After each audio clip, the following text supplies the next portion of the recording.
আল্লামা মৌলানা মাহফুজুল হক সাহেব আমার মন্ত্রণালয়ে এসে বলে গেছেন, আমরা কোনো আবেদন করব না।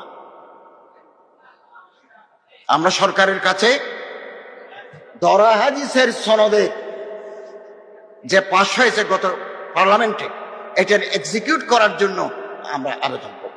আপনি যা পারেন, আমি জানি না এর কারণ কি। এখন শামসুদ্দোহা ভাই বললে যে আমরা এটা হাটজারি মাদ্রাসায় গেছি, ওনারা একবারে জিন্দাবাদ করে দিয়েছেন যে এটা করতে হবে, ওটা করতে হবে। তো এটা কি আমার মন্ত্রণালয়ের কাজ হলে তো আমি কাল সকালে করে দিতাম, দায়িত্ব নেওয়ার পর দিন করে দিতাম। 8 তারিখ দায়িত্ব নিয়েছে, 9 তারিখ করে দিতেন এটা, কারণ আমি এগুলোর পক্ষে আন্দোলন করেছি, মাঠে ময়দান আন্দোলন করেছি, আমার বক্তৃতা আছে, আমার ফটো আছে। অতএব আপনাদের কেউ যদি মুভমেন্ট করেন, ফাফাকুল মাদারিস হাইয়াতুল উলিয়া যদি না করে, শামসুদ্দোহা আশরাফী ভাই আর কোন প্ল্যাটফর্ম থেকে আপনারা আওয়াজ তুলেন, মানববন্ধন করেন, তো আপনারা তো করছেন না। সেমিনার করেন, সিম্পোজিয়াম করেন, এবং যাই শিক্ষামন্ত্রীকে আপনি স্মারকলিপি দেন, ভিতর থেকে তো আমি আছি আপনাদের সহযোগিতা করার জন্য।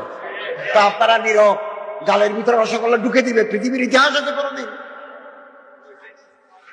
কোনোদিন হয় না। আপনারা করেন, মানববন্ধন করেন, মিছিল করেন, শিক্ষা না ঘেরাওটা তো লাস্ট স্টেজ, ঘেরাওটা তো পরের স্টেজ, এর আগেও তো আপনি করতে পারেন। হতে পারে এই যে ইবতেদায়ী মাদ্রাসার দাবি দাওয়া কিছু মেনে নিচ্ছে না, এটা করতে হবে। এখন মানুষ মনে করে যে এটা আমার মন্ত্রণালয়ের কাজ, আমার মন্ত্রণালয়ের কাজ হলে তো আমি আগস্টের 9 তারিখ করে দিতাম।